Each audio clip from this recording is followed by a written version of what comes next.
Hello, everybody. Welcome back to Arsenal X, the Xbox podcast here on the Boss Rush Network. I am one of your hosts, Corey Deering, and alongside me, as always, is the joy of Wisconsin, Stoy. How's it going? I can't. I'm the joy of the entire state. Look, I can't figure it out. I can't figure out a nickname for you yet. Oh, that's fine. I'm totally fine with that. No, So we need one. you guys probably don't have a Quick Trip by you, right? No. Oh, okay. That's a very, very Wisconsin thing. It Very sounds like Wisconsin thing. It's like a gas station / convenience store thing. Oh, dude, we got a Quick Trip on like every corner down here. Really? Oh, okay. Oh, yeah. Good for you. They're everywhere. They're everywhere. Yeah, there's same by us. Someone just made the news in Wisconsin that apparently they visited all Quick Trips in Wisconsin. Now, apparently there's over 420 Quick Trips in Wisconsin. It's amazing. I didn't even know there was that many. Wow, that's a lot. It's a great number. So that's that's the joy of Wisconsin right there, is visiting every Quick Trip in the state.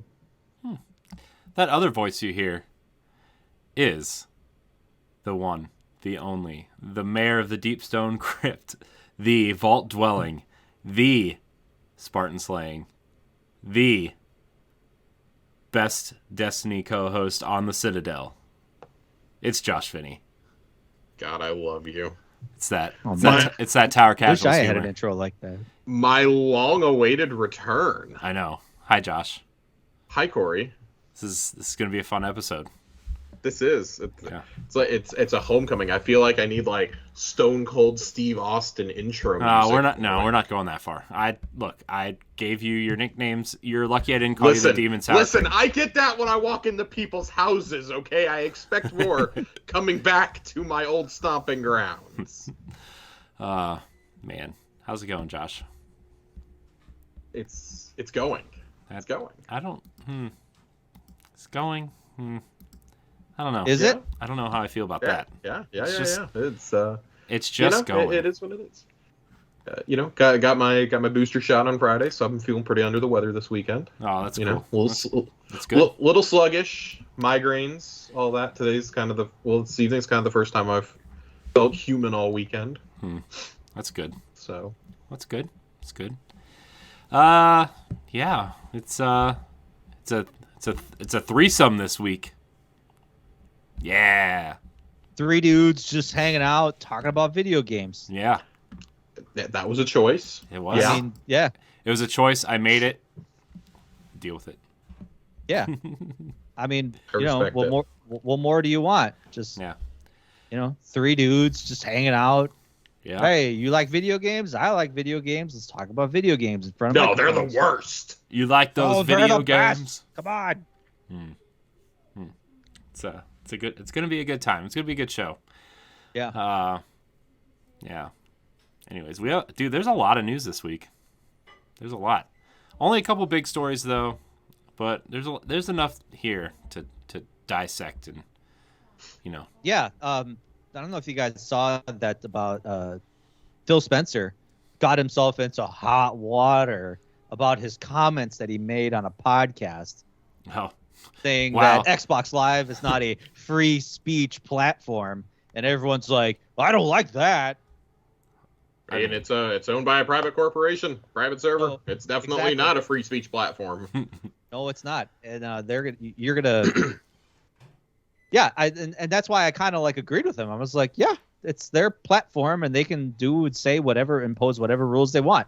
So they're not going to let you They're not going to let you on there talking about Nazis or whatever else is banned by the world. Yeah. So Yeah, no, that's only allowed on Facebook. yeah. only in the metaverse.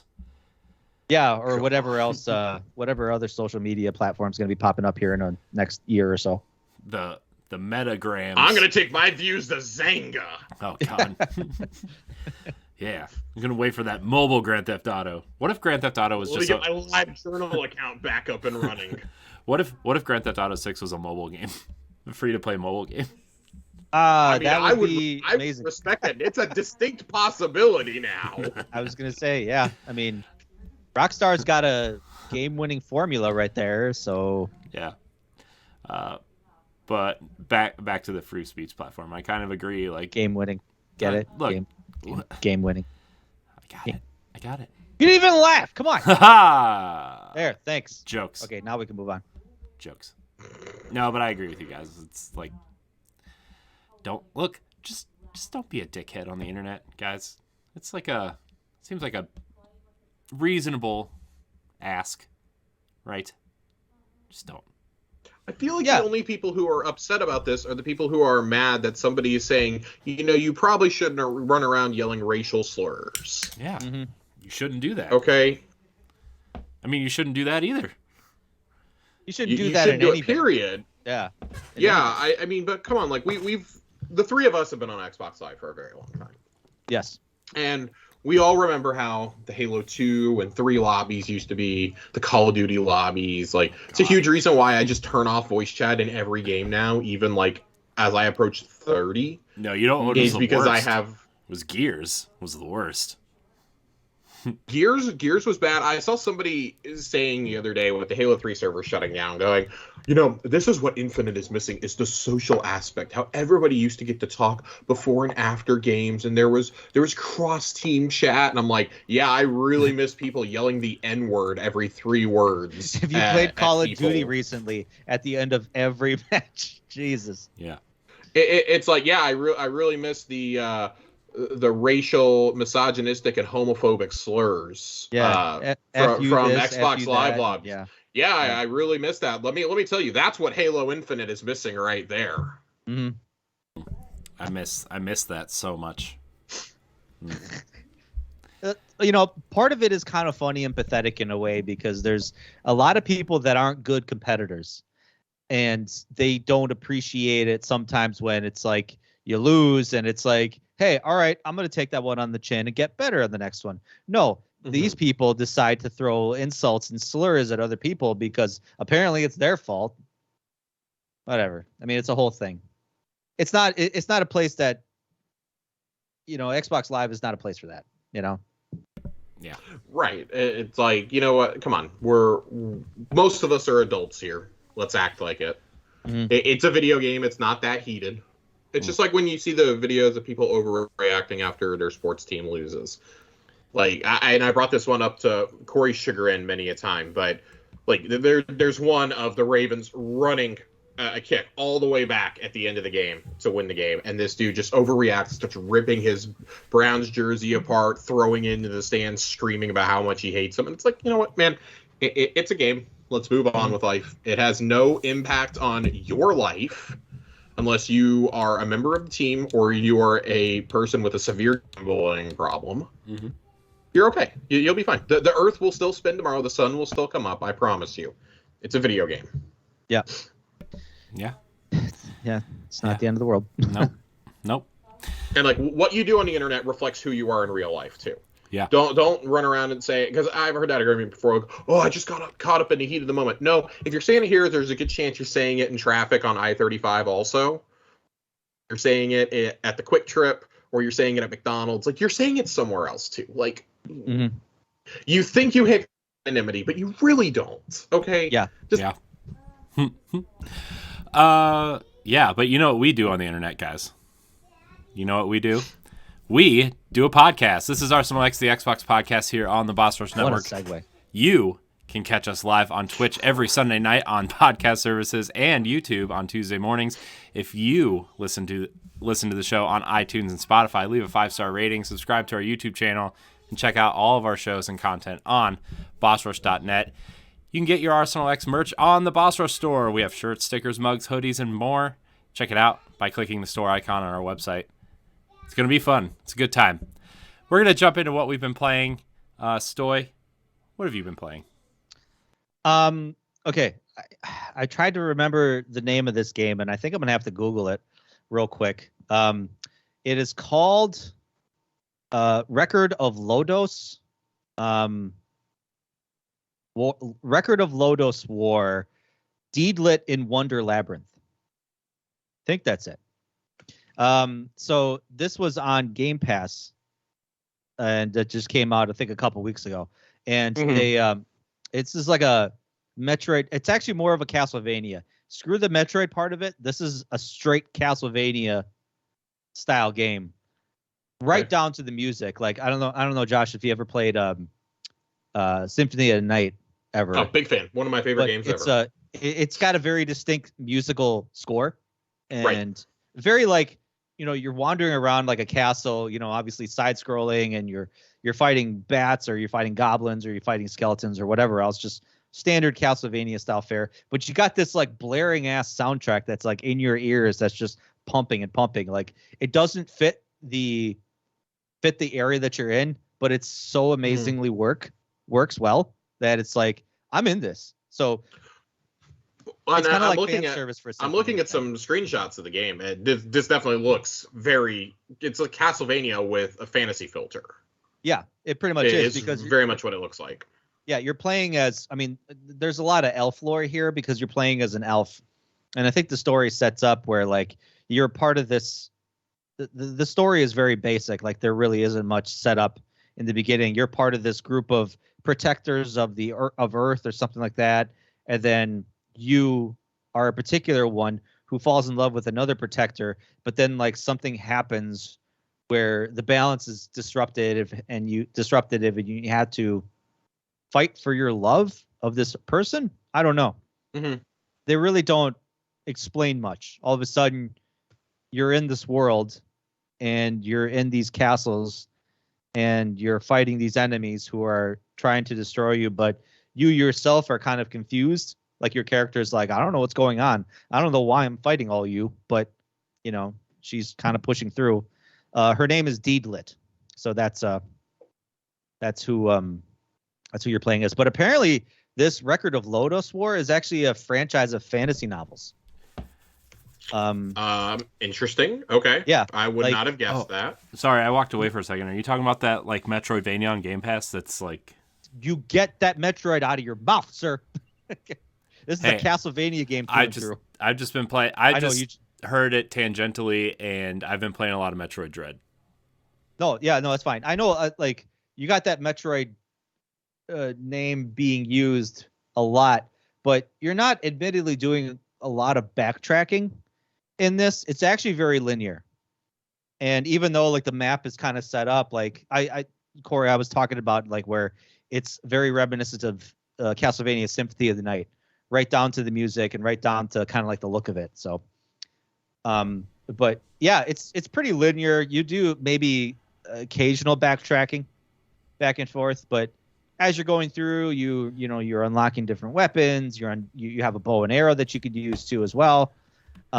You have a blue and a red power as well, which they use it in very interesting ways. So like, say for example, there is a boss fight where like you're actually fighting two beings, like two like kind of like spirits or whatever. And one's like blue, one's red. So like you have to shift between this blue phase and red phase to attack the opposite color. So like if you shift to your red power, which is like fire, you can attack the blue character and vice versa. There's lava levels where like if you have to traverse through the lava, you have to turn into your red power. Sometimes there's like barriers that are blocking your way, and they're either blue or red. So you have to shift to that particular color to shift through that. Otherwise, you're going to get damage. And apparently you collect energy through that process, which you can use to kind of like bump up your health at regular intervals. I haven't really figured out how that works, but like sometimes I'll shift between blue and red, and like I'll just automatically start building up health, which maybe if I paid attention more, I'd understand. But yeah, you should be paying attention. So, I know I really should be. But like sometimes they'll like tell you something, and I'm like, I just want to kind of play. I want to get going. Yeah. And I would say I'm about a couple hours into this because I played a decent amount of it earlier today, and it's solid and it stands alone as like a really good Castlevania style game. So if you're kind of really interested in, or if you're a big fan of the Castlevania series, that's definitely the game to go to. Especially recently since it's on Game Pass, and it's pretty lengthy. Like I don't know how long it is, but I don't think I'm really halfway through. I think I unlocked like about like 30% of the map at this point, and I'm like a couple hours in. So cool. But I mean, that's the big one that I've really been playing. I've obviously been still going back to Dragon Age Inquisition. Did I talk about the pedestrian last week? You did a little bit, yeah. Yeah, I beat that, and that's an interesting way it ended. And I'm not going to say what happens at the end. Do you get run over? But no. But have you ever heard the purple flower joke? No. Anybody? No. No. Okay. No. Right. Is that a Wisconsin thing too? No, that's a dad joke type thing. I'm gonna just want you to Google it. I'm not gonna tell you about it because it's a very long, very stupid joke. But yeah. Anyway, because when you said at the end is you get hit by a truck. That's anyway. So yeah, there's like the ending sequence that happens where it's like, man, I wish most of the game was like that for a particular ending sequence. And that's all I'm going to say about it. Cool. So, but that's a really good puzzle game. Really makes you think, really makes you kind of have to think outside the box quite a bit. And a lot of trial and error if you're into that. If you get frustrated very easily, there may be some puzzles that you'll get right away. Some puzzles that'll just, you'll be sitting there for a long time, like trying to rack your brain to figure it out. But, yeah, I jumped back in Rainbow Six Siege as well, too. Oh, wow. The non-multiplayer guy jumps into one of the most hardcore multiplayer games ever made. Well, let me tell you, I'm not playing multiplayer. I'm playing Terrorist Hunt Lone Wolf, baby. Oh, God. Let me tell you, the amount of anxiety if you're playing just Terrorist Hunt, like not hostage rescue, not defuse the bomb, nothing like that. If you just play Terrorist Hunt where you just go in and you just take out however many people in there, the amount of anxiety that courses through your veins when you're playing that mode by yourself, you have a little bit of safety when you're like with people, because there's always like, you're playing with the 4 people and you're storming this house or you're storming this building. And it's like, all right, I got people in my group that are like better than me sometimes. So, they got your back. But when you're going in by yourself, adds a whole nother level of extreme difficulty. You really got to be careful how you walk, how you approach things, how you peek around corners. You're going to fail a lot. But I think that's kind of part of the fun of it for me. Like, I'm on the edge of my seat. I'm on the edge of my couch, like, really paying attention, really focused, really dialed in. And I don't know. I love in the past Terrorist Hunt, I've played hundreds and hundreds of times, like the old Vegas days and even like the previous ones beforehand, just lone wolf in it or like going in with maybe like a group of people sometimes. But yeah, I'm just kind of getting ready for quarantine whenever it comes out, or what's the new mode? Extraction. Extraction. Don't worry, they've changed the name like 4 times. It's fine. It was called Quarantine at one point. Will they change it again with 4 days to go? Maybe. What if they did? Rainbow Six Invasion, because aren't they aliens, not zombies? They are in fact aliens. Can we get that Will Smith Agent J skin in there? That'd be cool. Yeah, I don't know. But I didn't realize, like, I was playing on PlayStation, so I have, like, I think up to year 3 on PlayStation. But, like, I downloaded it on Game Pass, and they only give you, like, year 1 and 2, I think. Yeah, whatever's in the deluxe edition's like year 1 and 2, I think, which is what's on Game Pass. So, like, I was thinking about buying the Ultimate Pack, where it's like you get all years. I think it goes up to year 5 or year 6 at this point. And I was like, I don't know if I want to do that, if I really want to invest that amount of money. It was on sale recently, and I think I just missed it. I think today's the last day, actually. No, I looked. It's gone. Is it? Aww. Yeah, it's gone. Aww. Yeah, it's okay. I don't know. I may still pick it up. Like I said, I don't know how deep I want to go in with it. You never know how deep to go in. Yep, exactly. You just want to kind of like just go in just a little bit, feel around a bit, kind of see how the waters feel, and then you just kind of, once you kind of get that initial entry point in, then you just go in hard Actually, Stoy, Giggity. the Rainbow Six Siege Ultimate Edition is on sale for $39.99. Okay. 60% off. It gives you every operator to date. Whatever that means. Well, just like every year they dump like 5 or 6 operators and Yeah. like a couple different stages and whatever. I hate where they went with it I mean, recently that's with fair. the arena. I don't know anything about it. I played I think I played for like 2 weekends with Jesse one time, and I just had no idea what I was doing.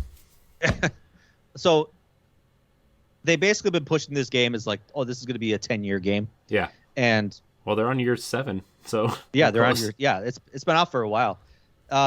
So they just recently implemented this kind of like a new game mode where it's like you're in an arena battle, whatever. Ah. So I think the story is it's like some rich asshole bought a whole big soccer stadium and then converted it into like a arena where like people are watching you and you're trying to, it's like one team against another team and you're trying to go through this like fabricated house with these fabricated buildings that kind of are randomized, and you're going in with a random team of 4 people, and it's supposed to be a big competition in front of all these people in front of a televised audience. I don't know, whatever.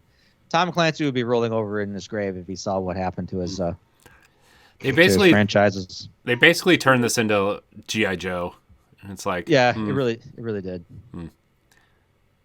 So is that I read the original Rainbow Six book a long time ago, and I mean it has such a good premise, and even like some of the games, I think the original games were very faithful and loyal to the books, because obviously Tom Clancy at the time when it was Red Storm Entertainment, that was his studio, he very much had a strict grip on everything that went on in the games. Mm-hmm.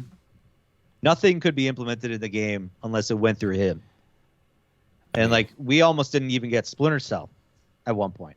Yeah. Because he was so adamant about like the tech that was to be used in the game needed to be real life tech. Like nothing futuristic, none of this whole like, crazy ass tech that they're using in Siege. None of that would be in this game if he was still alive. Mm-hmm.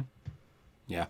Oh, I remember playing Ghost Recon and Rainbow Six on the original Xbox, and like those games were like, you try to play those and then you go play Halo. Halo feels like a cakewalk compared to those games. Oh yeah, very much so. But that's pretty much what I've been playing. Cool. What about you, Josh?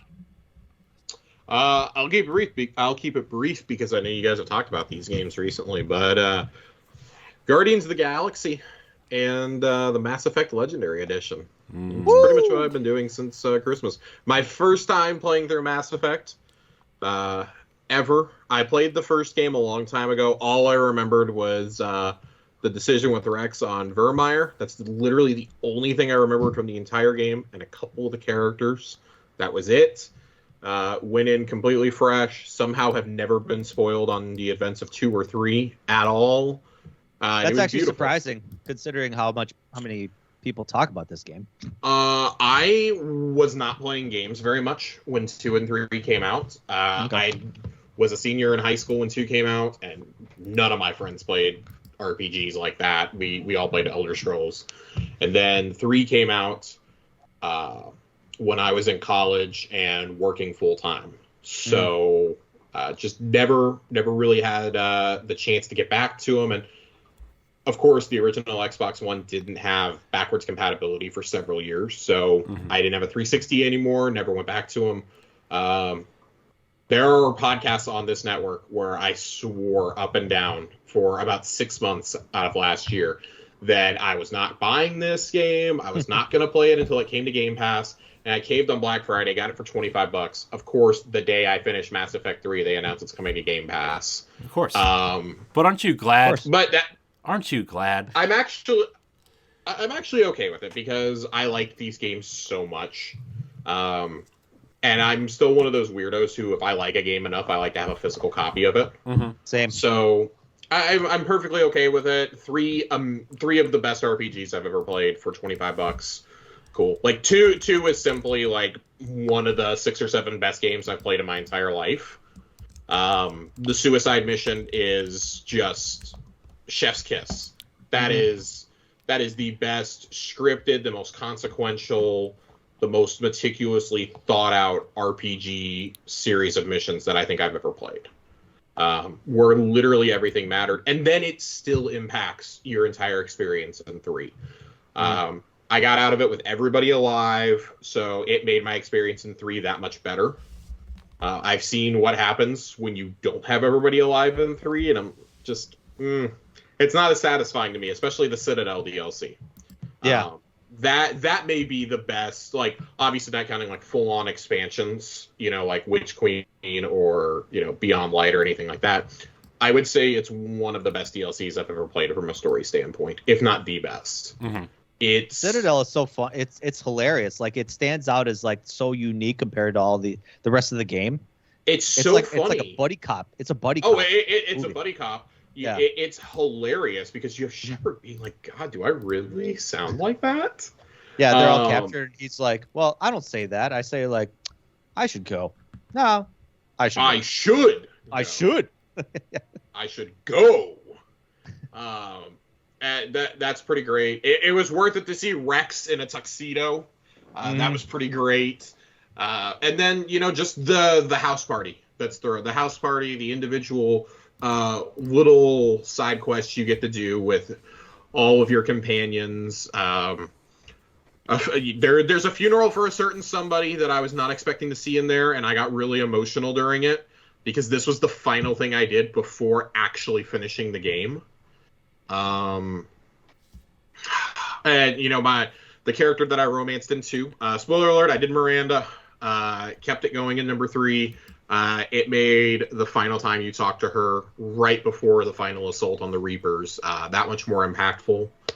After going through that and keeping everyone alive, just God, the cast of characters is so good. Like, if you pressed me to make a top 5, I wouldn't be able to do it. I would have to make you a top 10 and then not rank it because it's that hard to rank how good these characters are. And I said this in the Discord earlier this week. I attempted to start Dragon Age for the first time after this, and this is gonna sound harsher than I intended it to, but I am just floored that Mass Effect and Dragon Age Origins came from the same studio. Yeah. That it is jaw-dropping to me, because Mass Effect 1 came out 2 years before and just feels so much more advanced.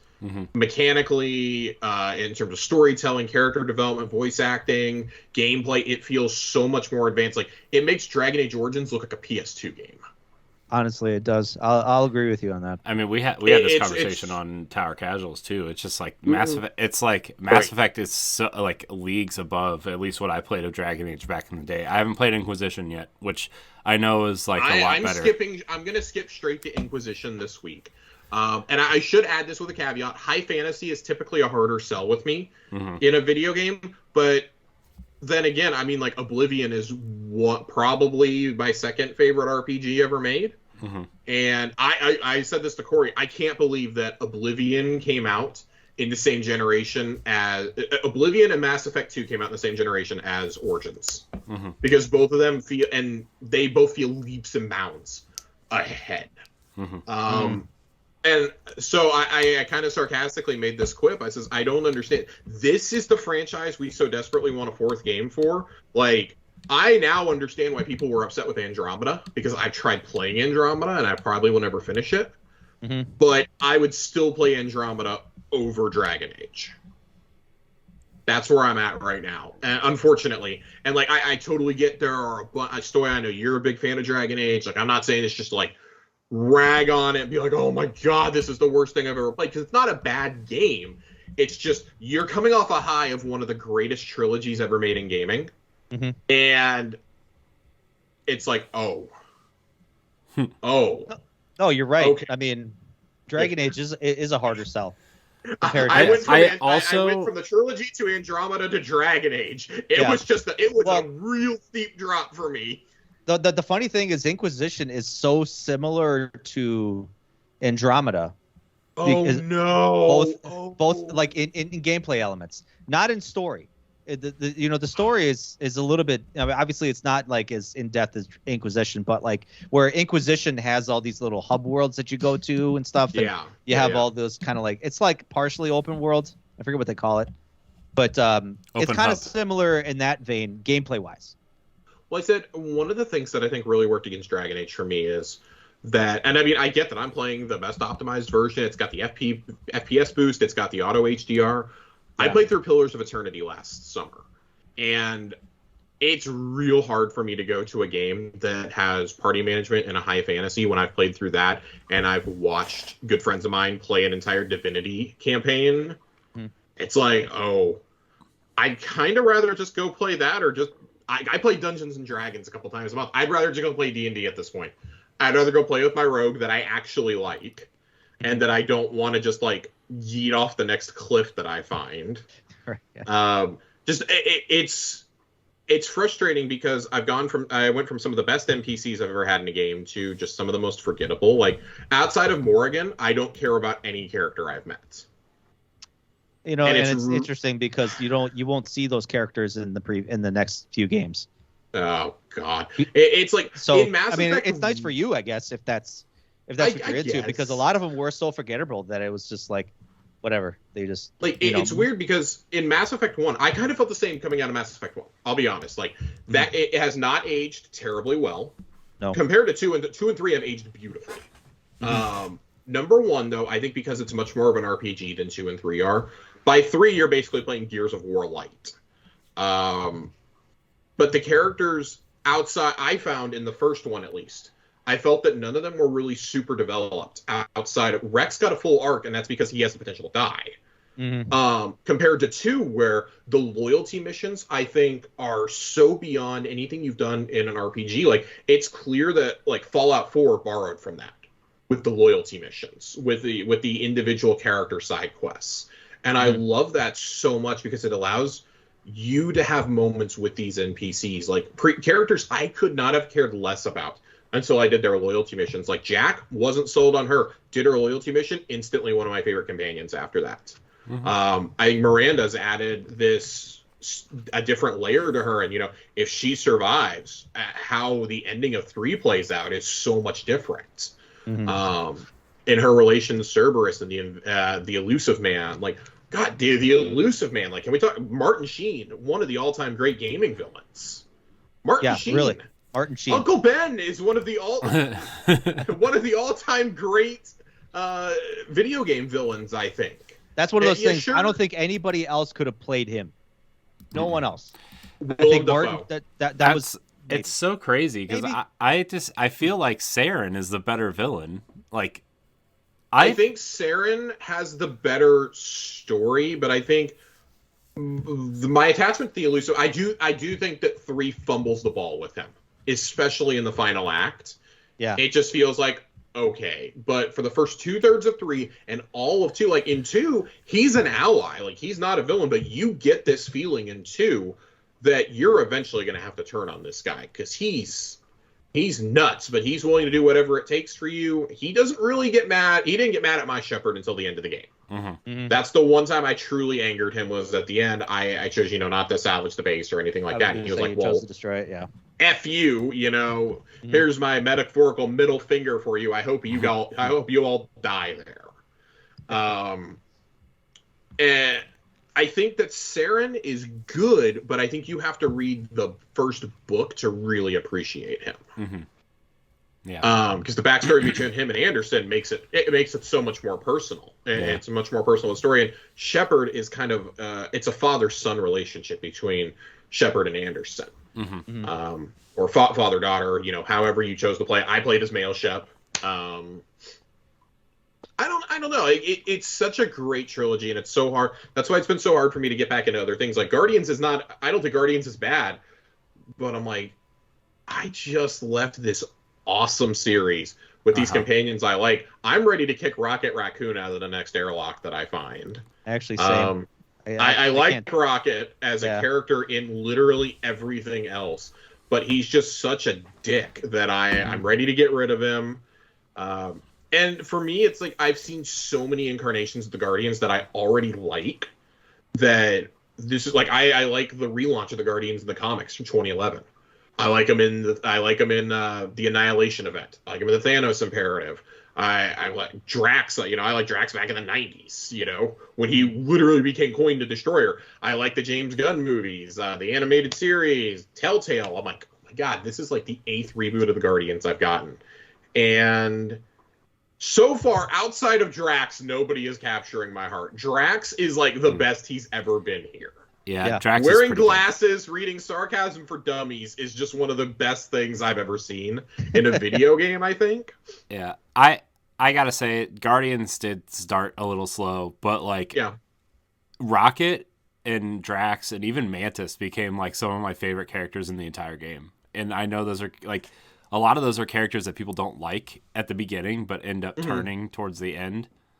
That's great, and I like hearing that, and I've seen it get so many nominations and awards for its storytelling, and I'm waiting for that to kick in. I'm a little over a third of the way through the missions. Yeah, you said you're on Nowhere, right? I'm on Nowhere. It's I'm gonna turn. It's gonna turn for you real soon. That's reassuring to hear. I don't dislike it. It's just between that and there's a few like I'm finally getting into the flow of the combat. There were a few combat instances where I was like, all right, I gotta put this down for a little bit. I'm just getting annoyed. Yeah, the combat's definitely. I look forward to finishing it. The combat's definitely the weakest part of the game until you start unlocking all the other characters' special moves and learning which combos go with which, which moves go with which moves to maximize your combos and stuff. And like, I think that this Star-Lord is just so boring. But I also think that this Star-Lord is kind of like a vessel for the player to learn about the other characters. That's just how like.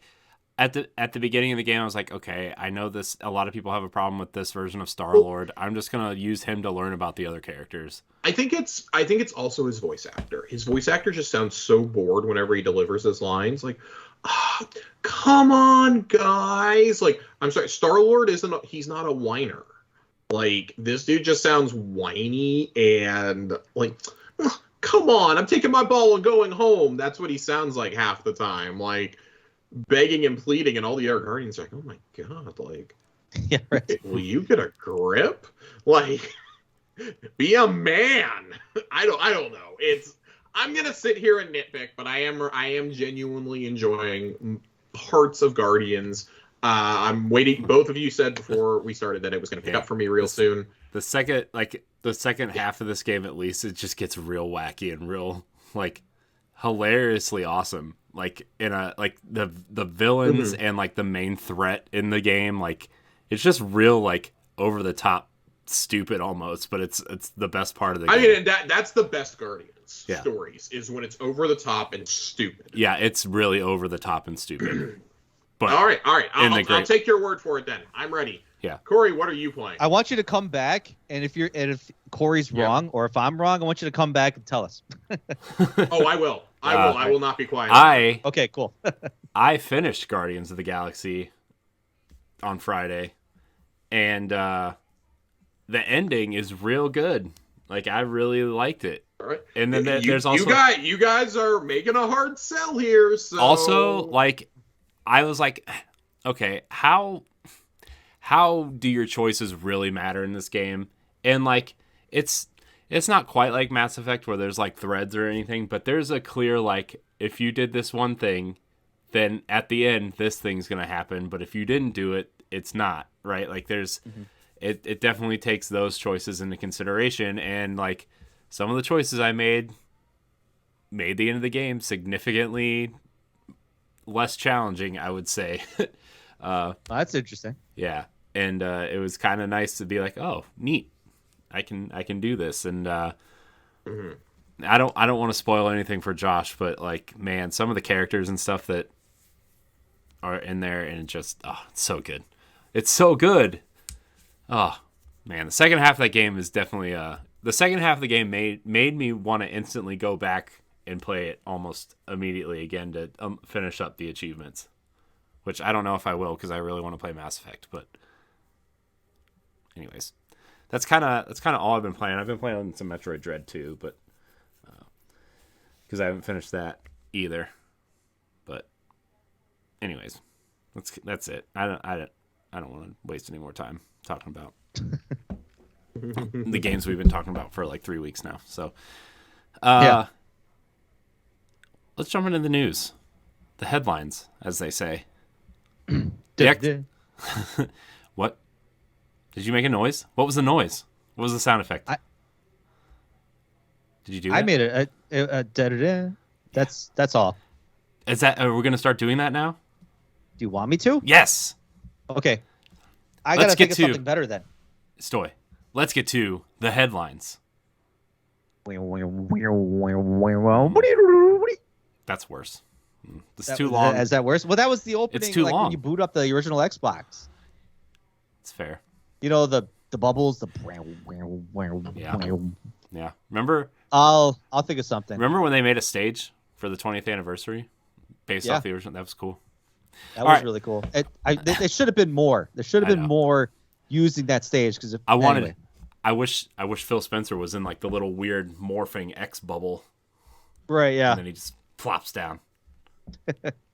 Anyways, it just like superimposes on his face. Yeah. Why not? Oh man, remember when the X used to like it was like a crinkled piece of paper and it was like and it just made the X. Oh, that's cool. Anyways, the headlines. Xbox Series X and S consoles are the fastest selling generation of Xbox ever. Wow, surprise. Like every other generation? Yeah. In a recent interview with the New York Times, Phil Spencer discussed Xbox and where the console is positioned as of January 2022, on top of discussing his current statements about Xbox's relationship with Activision. He also talked more about the Series X and S sales and the company's various business models relating to Xbox. Good news, Series X and S and the platform itself, including PC, are thriving. And though he didn't give direct sales numbers, he did state that the Series family of consoles are the fastest selling in Xbox history. Now, analyst, who was it? Daniel Ahmad did some research over at Eurogamer, and he said this would put Xbox Series X and S over 12 million shipped, according to our estimates. The dual SKU strategy has paid off for Microsoft with the supply chain issues and semiconductor shortage. Increased production of S allowed for more Xboxes on shelves if they had only made the X, which we're going to talk more about that later in the episode, but it's good news for Xbox. I think some people were originally estimating about 7 or 8 million, and 12 million shipped. That would probably put it at least 10 million sold. I would say at least it would put it around 10 million sold. I mean, these things aren't staying on shelves when they come in. They're instantly going out. Like the only time I've seen them stay around is in those stupid GameStop bundles because nobody wants to spend $800. Yeah. But that's it. Mm-hmm. Yeah. I think, like you said, the dual SKU model and the Series S being easy to manufacture and more readily available on store shelves, I think is definitely, especially when, kids this past holiday season, kids wanted a system, and the Series S is the best chance you have of getting a new system under the Christmas tree. So I definitely think that helped. Mm-hmm. I saw a lot of people get Series S's for the holidays. Like across my Twitter feed, it's just like people holding up their boxes, people showing off their boxes and stuff, and like some people got a Series X and they got a Series S for their kid or something. It was kind of cool to see. It's strange to see people be excited about Xbox again. I know we were all kind of excited last year, but this year especially with like Forza and Psychonauts and Halo and stuff and then a lot of upcoming stuff. It's like, man, Xbox really has reasons to be excited again. Outside of being like a hardcore Xbox fan. So, yeah, good on them. It's a great interview. Like everybody should go read it. It's really good. And I don't know if this is the same article or not, but he did an interview with Kara Swisher last week as well. I think that was part of this. It was a whole thing over the New York I think Times. It was part of this too. I think it's in the same interview. It's great. Everyone should go listen to that too. That's where he he talked about the whole Xbox Live is not a free speech platform. Yeah. That we were referencing at the beginning. That's the interview this came out of. Just some great stuff that he talked about this week. Yeah. Always like it when Phil talks about the state of the industry and where we're at. Yeah.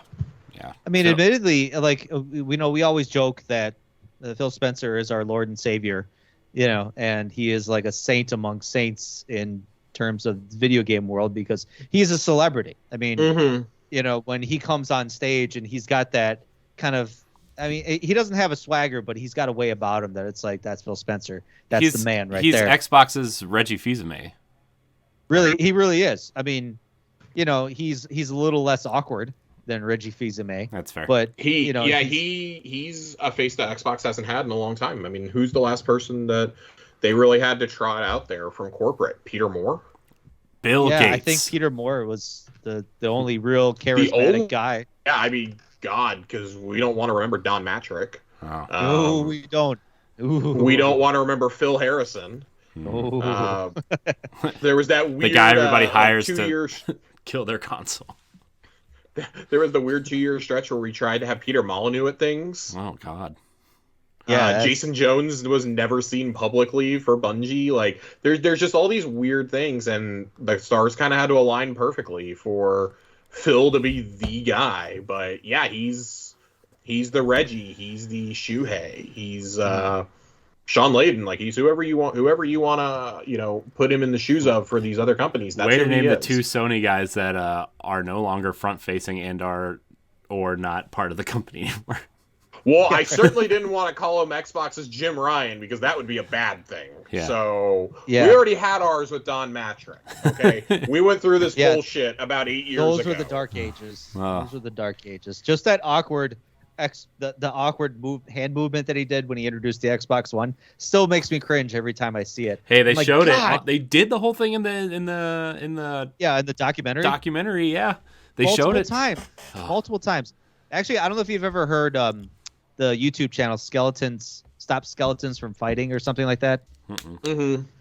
He does a really good deep dive into that Xbox One release, and he kind of does his own little documentary, but he really delves deeper into that whole fiasco that Xbox was a part of, where they tried to double down on the whole entertainment system, and Xbox gave people what they wanted, but then all of a sudden people came back and said, that's not what we want. And Microsoft's like, but you said this is what you wanted.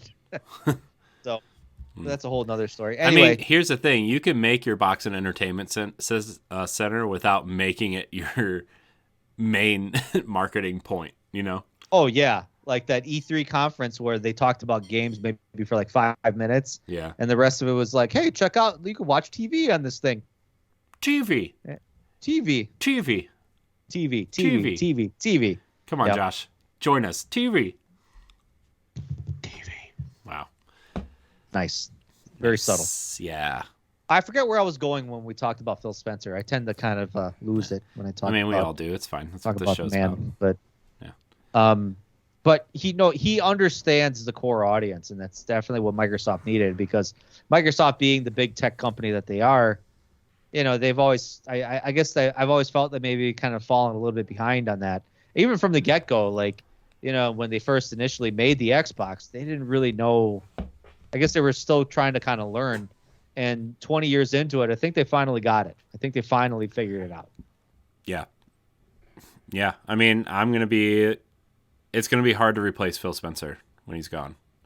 Although I think there's enough pieces in place that if this team sticks together, like, I could see Sarah Bond taking over at some point if Phil decides to retire early, or like, she would be good.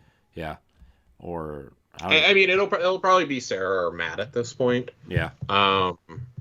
I wouldn't rule out somebody from Bethesda coming in. I wouldn't rule out Pete Hines being a more senior person. He's basically running Bethesda at this point. Yeah. So, Corey, you and I talked about this a while back, but it's so refreshing to see, like, people with visibility over on the Xbox side for once. Like, I know. For a long time, we've talked about how, like, there are names in gaming that when you hear so and so is directing a game or producing a game or writing it, like, you immediately get excited. Amy Hennig, Neil Druckmann, Cory Barlog, like those are a few. I'm on Miyamoto, like for decades over at Nintendo. Like, hell, he's executive producing new Zelda. Hell yeah, let's go. And now over at Xbox, it's like, oh, you have Todd Howard. Like you have Todd Howard bringing his first original universe to Xbox in like 25 years, like since Elder Scrolls. Like this is the guy who reinvented Fallout. Like this is the guy who made Oblivion and Skyrim and Morrowind and like all these great entries in some of like the best RPGs we've ever played, like Western RPGs. It's just refreshing to be like, oh my god, like this guy is making games for Xbox. Shinji Mikami works for Xbox now. I know. Like, I know. One of the OGs of Resident Evil. Like you paved the way for like id Software is an Xbox studio now. You know, it used to be like, oh, Tim Schafer works at Xbox now. Like just these great creative minds that like you know that when they put their name on something, it may not be like the greatest thing they've ever done, but it's gonna be unique. It's gonna be a different experience than something else out there on the market. Like I'm so excited to see where we go from here. Like what comes next for Xbox. And I think Phil giving these, and I won't dwell on this long, but I think Phil giving these interviews and really kind of like setting the standard over the last several years. Like I see a lot of people going like, oh, you know, Phil's a hypocrite. You know, we saw how he talked about Activision Blizzard, and you know, now he's admitting that there was bad conduct at Xbox. Spoiler alert, there's bad conduct at every single game studio, big or small. I hate to tell you this. This is a misogynistic, racist cesspool of an industry. Yes. It really is. It's every entertainment industry is not immune from this. I would go somewhere to say that most, like 95% of companies are not immune from stuff like this. Mm-hmm. Okay, now are they as bad as Activision Blizzard with a Bill Cosby suite and, you know, the state of California going after them for stuff like this? No, but it's not one extreme or the other. Okay, it's not just like, well, they didn't do Activision things, so it's not as bad. No, there were still things that happened there under people's watch, and thank God we have the capacity as adults and as human beings to recognize, repair, and restore. And it's just I sound like a third-rate motivational speaker at an airport Holiday Inn right now, but it really is that simple. It's that easy. I'd pay to go to your TED Talks. I wouldn't pay to go to my own TED Talk. I wouldn't pay a lot of money, but I'll throw a couple bucks your way. I'll throw the security guard $5 to stand by the exit door. Thanks, Stoy. Right, I appreciate it. You're welcome. In case Josh had one too many scotches at lunch. Mm-hmm. I honestly, though, circling back to your point about how many big names that Xbox just brought on their studios, maybe, you know, for layman people that just, you know, don't know these names, it could mean nothing to them.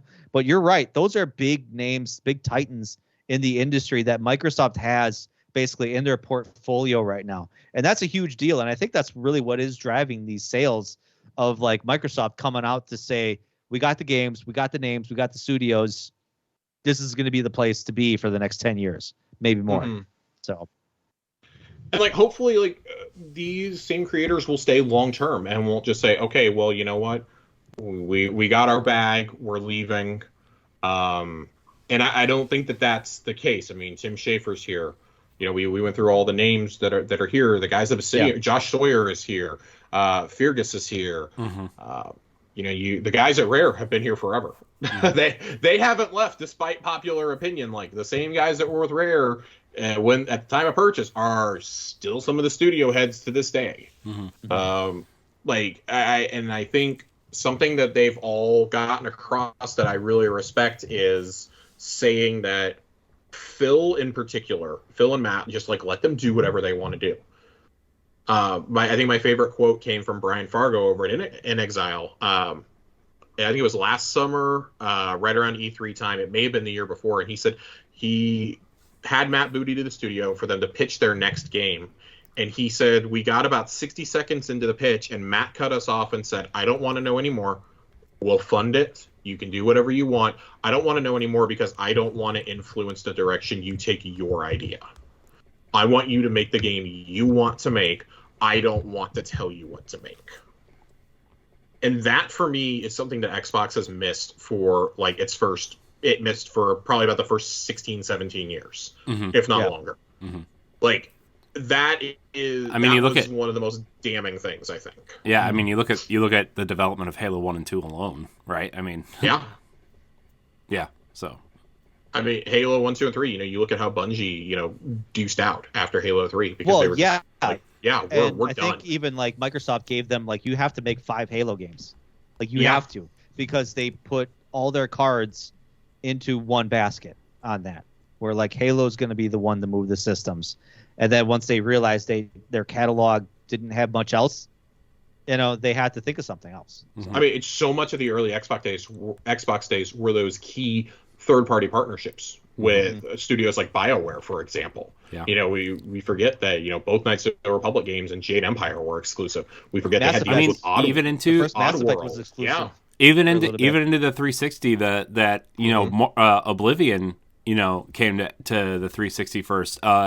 Gears wasn't even owned by Microsoft until after Epic sold it to them after the third game, right? Yeah. So I mean, even midway through the 360 cycle, they still really had Lionhead, they had Turn 10, and they had Bungie, right? Yeah. Like that was Xbox, and now look. And they bought Rare. Yeah, they bought Rare in 2003 for Grabbed by the Ghoulies. Don't forget Cameo. Cameo, Perfect Dark Zero, Nuts and Bolts. Yeah. Oof, we had a rough stretch there outside of Viva Pinata. I liked Banjo-Kazooie Nuts and Bolts, but it was not a banjo game. No, it was fun for what it was, but it was not a banjo game. So, anyways, Xbox sells a lot of units. That's how we got here. I think their market in their market in Japan. I know I think they sold more units in Japan than I think they ever have in their history, and I think that's really helped them too as well. Yeah, the Xbox Series consoles outsold the entirety of every other Xbox platform combined within the first year. So that's I mean, it's still it's still like 12 units, but this is a Series S effect as far as I'm concerned. And I mean, we'll talk more about the Series S later, but like really, we cannot overstate how important that has been to the first 12 months of this console. Yeah, for sure. All right, we're moving on to another mega purchase, if you want to call it that. Take-Two Interactive has purchased Xynga for $12.7 billion. Take-Two Interactive. Man, we thought that Bethesda acquisition was a lot of money. Man, like, wow. Take-Two Interactive, the company behind Grand Theft Auto, BioShock, Borderlands, NBA 2K, and more, has purchased the massive mobile game developer Xynga for a whopping $12.7 billion, almost twice what Microsoft paid for Bethesda. The mega publisher stated they bought the company to create mobile experiences for their most popular franchises. Zynga is most notably known for their games Farmville and Words with Friends, though the company hit financial trouble in the mid-2010s due to the lack of in-game spending and poor managerial decisions. I wonder who went there after they left Microsoft. Don Matrick. You just the calls are coming from inside the house, ladies and gentlemen. You break everything you touch. I mean, this is probably like a, hey, we have a chance to kind of overcome Activision at this point, and they have King, so we're gonna buy Zynga, right? I mean, that's kind of what this feels like almost. Oh, 100%. 100%. This is them finally realizing that mobile accounts for way more revenue in the games industry than anybody wants to admit. I think there was some data that Matt Piscatella tweeted out the other day. If you don't know Matt, he's great with the MPG reporting. He actually does the reporting, releases the numbers for them. He said something like 35% of gamers play on a console, 34 are on PC, and the remainder are all on mobile. When gamers were interviewed about where's the primary place they play, like some absurd number was on mobile. It was like 50% almost. And he's like, mobile makes up so much more than you realize. He's like, we think about this in American terms of, oh, well, we just want to play on consoles and PC. Like, you don't realize that, like, gamers aren't just playing things like Infinity Blade on their phone. It's people who are playing Pokemon Go. It's people who are playing Bejeweled. Hello, I play a lot of Bejeweled on my phone. It's the people that are playing. Hey, we all have a bathroom game, okay? Yep, that's my bathroom game. It's the soccer moms who are playing Candy Crush. Like, these all count, whether you want to admit it or not. These all count. These are games. Just because they don't fit in your narrow definition of a game doesn't mean that they're not a game. Hey, you know how long I played Disney Emoji Blitz? A very long time. Mm-hmm. Josh, I think I've been playing since I've known you, actually. I think you have too, because we bring it up periodically about our bathroom games. Mm-hmm. It's just like, yes, what a mobile game is, the definition is starting to evolve, but I think Take-Two probably looked at this, like Stoy said, and this is the chance to overcome Activision. This is an opportunity for us to expand our titles into mobile. I would not be shocked to see a GTA mobile. Eventually, they've had those awful ports to the phones for years. I mean, for God's sake, the remasters we just got are based off the iPhone versions. Yeah. So I wouldn't be shocked to see that. I wouldn't be shocked to see some free-to-play Red Dead game or especially 2K, NBA 2K. I can't believe that that's not a mobile money printing machine right now. Yeah, I mean, there is a version, but it's just like, I feel like it exists because they have to compete with stuff like Madden and stuff, you know? Yeah. I think this is, like, I'm not even talking about it, like, in terms of consumers, but this is a pretty easy win for 2K. Like, people are like, oh, I can't believe they spent that much money. Like, yeah, it's a little shocking until you realize they're going to make all that back in, like, a year and a half, maybe 2 years. Mm-hmm. Yeah, if that. So, if that. Yeah. Because you may not play those games, but the very, very silent majority who doesn't follow every little dick measuring contest on Twitter does play those games. They buy. You got whales out there. You've got soccer moms who spend $1 for 5 more lives periodically. Like those dollars add up. Yes, they do. When you think of how these companies like Xynga, I can only imagine like makes like millions of dollars a day just on those little microtransactions alone, which, you know, Take-Two sees this as an opportunity to not only obviously pad their income, you know, even more so, but yeah, moving their properties like we talked about earlier to that market too as well to make even more money to take advantage of another market. Like how many gamers, quote unquote, that are playing Grand Theft Auto right now are going to find that there's a really good game mobile version, you know, like we're talking like a unique gameplay experience, not just a port of Grand Theft Auto 3 to the iPhone. We're talking like a very unique experience that could even maybe blend the two games together. Same with Red Dead Redemption 2 or NBA 2K. Like imagine all the possibilities that Take-Two are now seeing in front of their eyes. Yeah. Yeah, I mean, guess we'll see, I guess. But man, I hope we get a Grand Theft Auto Farmville edition where you're like running over farmers with Corey, move on. I hate you. Move on. No, you don't. All right, so those are the major stories. We're gonna head to the wrap up. Sega is opening a new studio in Japan called Sega Sapporo Studio, led by the Phantasy Star Online 2 producer Takaya Sagawa. This studio is intended to develop and deliver high-quality AAA titles and serve as a second development base for the company. Sagawa stated that he wants to lead the studio that, quote, strives to provide a moving experience for customers and to create a studio that values its staff. Not much else is known about the project and the studio will be working on. Next, it seems that Killer Instinct may be making a comeback if recent rumors are to be believed. In a recent article over at Windows Central from Jez Corden, it seems that Microsoft is working with Bandai Namco to develop a new entry to the series. Thanks for the heads up for that, Josh. You tweeted that. Is that his real name, Jez? What kind of name is Jez? Yep. Yeah. I mean, I'm one to talk, but still. What kind of name is Stoy?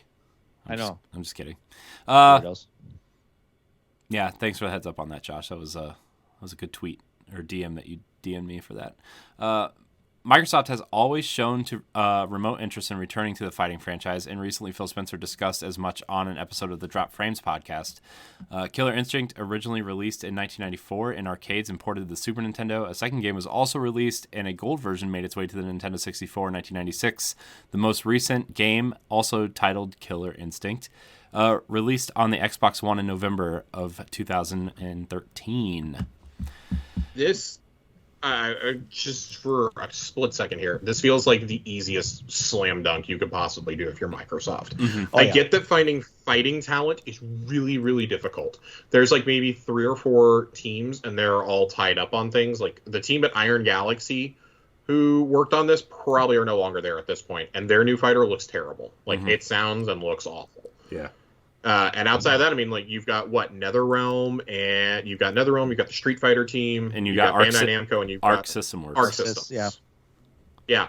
And Arxis is not going to work on an Xbox game. I'm sorry. Yeah. Like, they're not making an Xbox exclusive. I mean, they wouldn't work on anything that remotely looked like Killer Instinct. they're gonna make a My Hero Academia fighter this year. And Bandai Namco has shown that they obviously can do really well with. They've done various anime titled games, like even with Dragon Ball Fighters. Like, I mean, they were the main support studio on the last couple Smash games. Mm-hmm. Yeah. So I mean, Tekken is still like quietly one of the biggest fighting games still.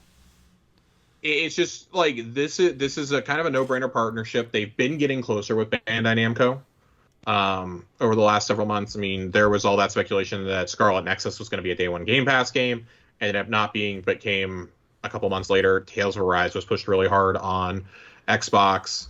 It's just I think this is a really solid partnership, and it's probably the only team that's available that you're not having to start from scratch. Combine this with the fact them to do this, they just hired away one of the senior people at NetherRealm at the end of last year to come be a producer at Xbox Game Studios. Mm-hmm. Oh. This feels like this is going to be one of the things, and it was somebody who's been with with NetherRealm since the Midway days. Mm-hmm. So I want the writing is on the wall. The calls are coming from inside the house. Imagine, Josh, I know we kind of talked about this the other day, but like if WB Games was really for sale and they bought more like NetherRealm and Mortal Kombat, and they could just do a Mortal Kombat versus Killer Instinct game.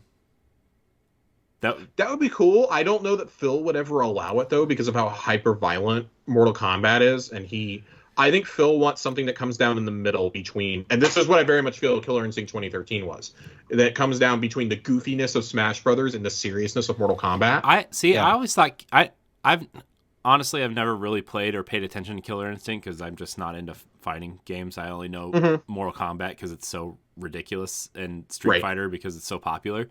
But like, I always thought Killer Instinct was along the same lines as Mortal Kombat. Is it not? No, I mean, Mortal Kombat is borderline adults only with its violence and blood. There are no fatalities or anything like that, like in terms of, what Mortal Kombat has. But no, it had very brutal combo focused combat that Mortal Kombat didn't have at that time. Oh, okay. So I didn't we're know talking. that. I always talking assumed. some brutal fighting combos, and I think honestly, combo systems that games have to this day owe it to Killer Instinct. Because I remember just like, cramming, button mashing the hell out of it, having these patterns and just knocking out like 20 hit combos in Killer Instinct, feeling like a badass, Okay. And I think fighting games now really owe it to Killer Instinct. I mean, it may be called Killer Instinct in the future, but it's pretty clearly going to have the Killer Instinct roster and probably some more original characters, plus just a whole plethora of Microsoft and Bethesda characters. Like, you're going to tell me you don't want to see the power armor suit from Fallout fighting against Iago from Killer Instinct? The Battletoads. I mean, Battletoads, General Rom, Arbiter, we're all in the last one. Yeah. No, I'm saying, like, you can take it so much farther. Like, will Banjo-Kazooie be the first character to be in both this and Smash? Yes. Okay. Well, that feels like the easiest yes of all time, but I think it's purely for reasons like that you're not going to see this be on the level of like Mortal Kombat in terms of violence. Okay. Nobody wants to see Banjo-Kazooie get decapitated if you're trying to sell this to a child. Okay. Well, that's my mistake then. I always thought Killer Instinct was along the same lines as Mortal Kombat. No. it just always looked like that from like the art and stuff. But it's on Game Pass, right? The deluxe edition or whatever it is. So I maybe I'll check it out. Maybe I'll just download it and see what it's about. Because like I just never. I enjoyed the newest one for what it's worth. I think the classic ones are on Game Pass as well. Yeah. Yes. I don't care about those. I want the newest one. No, the newest one is really good. Really good. It's very good. I was shocked that when it came out free at the launch. I was like, oh, well, this is kind of weird. Like charging per fighter. And then it was like, well, this was kind of a good idea. They had it where like there was a different free fighter every couple days that you could play as to like try everybody out. Yeah. It was a cool experimental idea that I think would have been perfect for Game Pass, but obviously came out like 8 years before. Right. So. All right, moving on to our next wrap-up story. After being rumored for over a week, the highly anticipated Xbox timed exclusive Stalker 2 has officially been delayed out of April, as confirmed by the official Twitter account for the game. In the tweet, developer GSC Game World stated that they delayed the title to December 8th, 2022, and that the decision was not an easy one. They also said that they believe that, quote, development should take as long as necessary, especially in the case of such a project. Take all the time you need. Yep. Yep. And that 3-month window that time exclusive is only a 3-month window. So that's... As of the last documents we saw that were leaked from the Epic case, I think after the positive reception that it got at E3 last year, Microsoft probably tried to shore this up as a long-term exclusive. Yeah. And I mean, after the NFT bullshit we just went through with this game a couple weeks ago, which I think, yes, there was a lot of public pressure, but Phil also, I think, called them and was like, hey, cut this shit out. Yeah. Like, we'll terminate your agreement because he's made it really clear he's not about that. Yeah. I think the only question remaining now is, and obviously we don't have to get into it, but just something kind of to ponder over the next few weeks is, where does this leave Xbox's slate of exclusives between now and E3? Because it's kind of dire now. I mean, I think that's why there's been a bunch of Game Pass deals being made. Oh, 100%. And it's like, well, this is great now. What do we do when we're out of January? The January's probably been one of the best months ever for Game Pass. What do you do for the players that don't have it? You have Crossfire X and... Yeah. Yeah. Well, the Top Gun DLC, if Top Gun actually comes out in March or in May, excuse me. Is that when the movie's supposed to come out? Jeez, I almost forgot about that. Oh, it's been pushed back for 2.5 years. Every 6 months they delay it. It's probably going to get delayed again though. So they want it in the theaters, and I don't think that movie has the cachet to hit theaters the way they want it to. But not post pandemic. Yeah. But it's no Spider-Man. Nothing is Spider-Man. All right, moving on. Is Age of Empires 4 coming to Xbox? It seems so, as Twitter user and leaker at Lumia Italia, an account who follows the Xbox ecosystem pretty closely, discovered a tag in the Insider Hub for Xbox Insiders program named Cardinal. For those unaware, Cardinal was the internal code name for Age of Empires 4 at World's End and Relic, the co-developers of the game. Although there is no other indication that the game will make its way to Xbox, it does seem more likely of a when than an if at this point. Be interesting to see how they do it. Yeah. I mean, it's Halo Get some Wars. of the people who worked on Halo Wars. Yeah. Sega also worked on Halo Wars 2. I mean, Creative Assembly could probably map that gamepad pretty easily. You know, I mean, I know Halo Wars 2 is way simpler than Age of Empires, but who was the studio that ported Divinity Original Sin 2 to the systems? Oh, I mean, that game was a Virtuous, nightmare maybe? to play on PC. Much less, mapping it to a controller. That's a great question. I'm not really sure off the top of my head. But I mean, it's possible to say, like there's studios out there that can do this. Yeah. So yeah. And I mean, Relic was a co-developer, right? So I mean, Creative Assembly is also owned by Sega. So I mean, they could, take some pointers from their own internal teams. The last story on the wrap-up, State of Decay 2 is getting more content this year, almost 4 years after the game initially released. In a third game well into development, Undead Labs has announced that State of Decay 2 will continue to receive multiple content updates. These updates will rework infestations, making them more dangerous but more rewarding, updating the game's UI and make objectives more clear to players, while tweaking some of the survival elements to make the game feel better. All these changes are due to community feedback.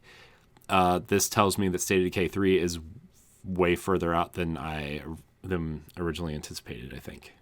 So, that's it. I've always been meaning to go back into the State of Decay 2. I really had a good time with it. And I don't know. Maybe now's a good time. Well, that Juggernaut edition is optimized for Series X and S now.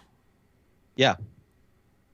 So sick. I wonder if they're doing like this is probably the wrong way to phrase it, but practicing do these updates to make the third game better out the gate, like better UI, better survival elements, making objectives more clear. Like these all seem like things that they're trying to implement into 2 now, so when 3 launches it's not. They don't have a State of Decay 1 to 2 type of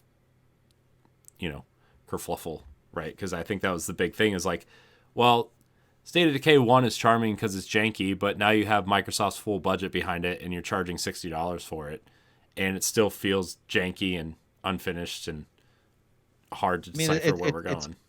It's perfect because it's kind of beta testing. Yeah. Try out the features on the previous game and, see how it works. Yeah. I'm for it. Yeah. Well, that's all the news. We're going to move on to our segment called Pass It On, where we talk about what's coming to Game Pass next week. And oh boy, is this a doozy. Stoy. Yeah, we got a surprise, obviously, that just popped up, I think, last week. But, we have Nobody Saves the World.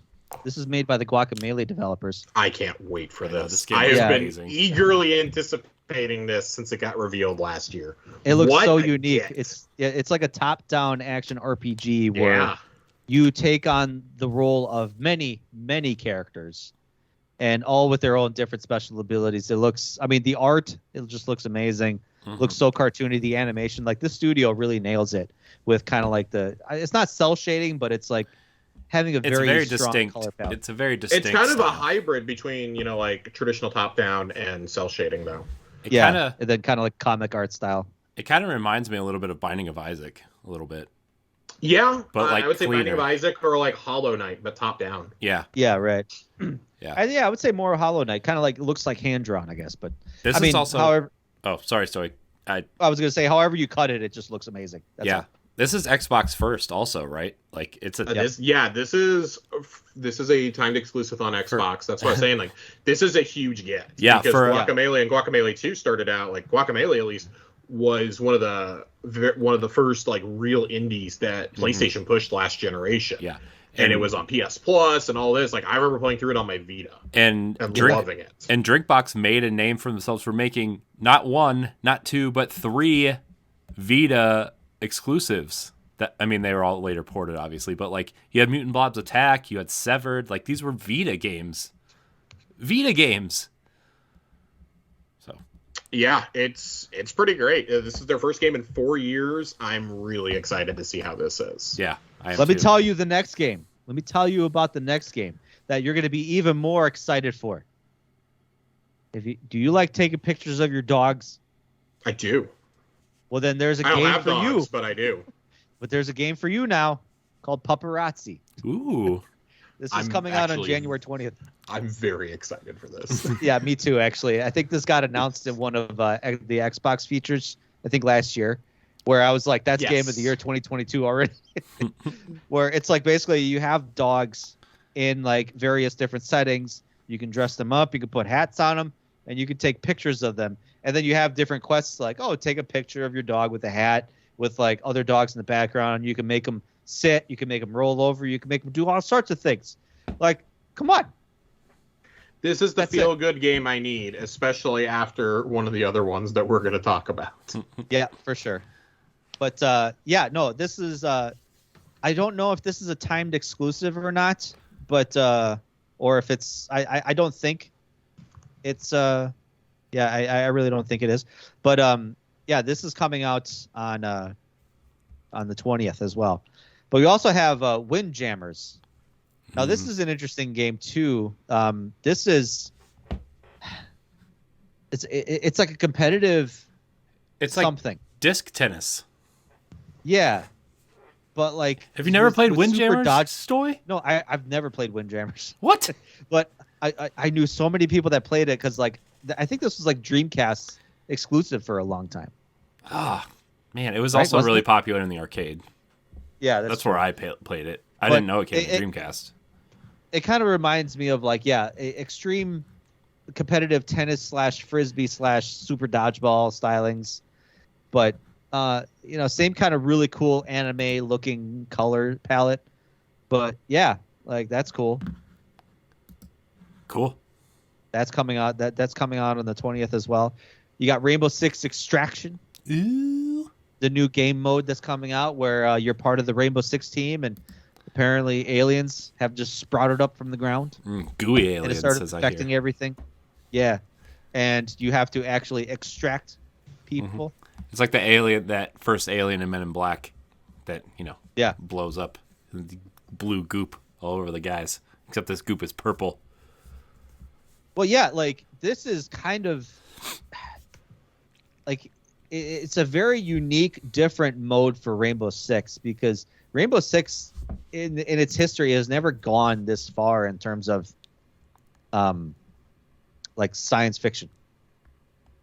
Rainbow Six does have a very minor kind of like futuristic elements, but like this deep into science fiction and like monsters and stuff like that. I mean, there's boss fights in Rainbow Six Extraction that you have to deal with in terms of fighting with your co-op partners. But yeah, this isn't like a multiplayer mode. This is kind of like a terrorist hunt / going with your team of 4 people, extract the hostage, fight your way out, fight for survival, stuff like that. So that's coming out on the 20th as well. And then you got the original Hitman trilogy.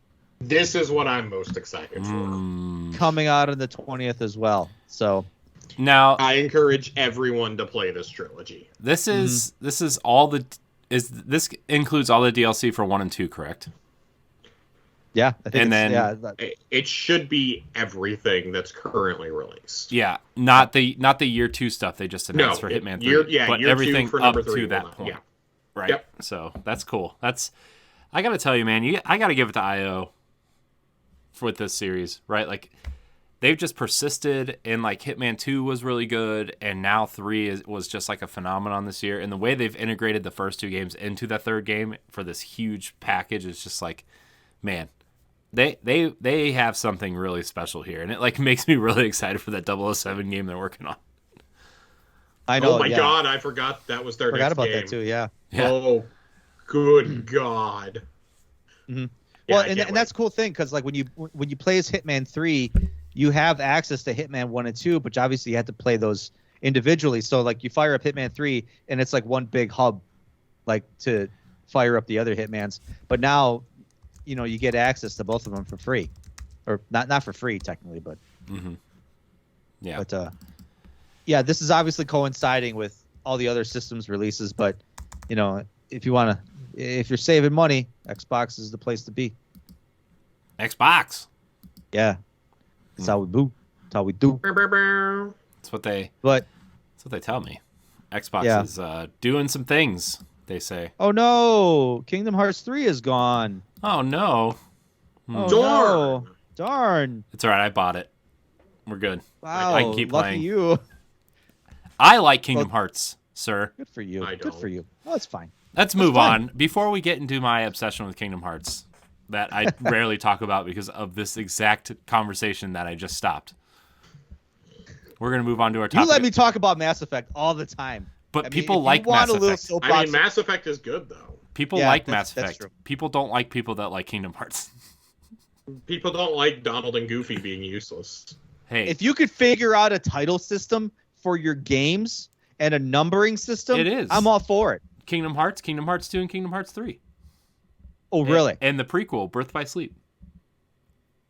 Oh, not Kingdom Hearts 3, Onyx Phoenix 2.8, Hey. a prelude to a dream sequence of Latter-day Saints. Hey, Like, Kingdom what the hell Hearts. kind of title is Kingdom- that? Latter-day Saints.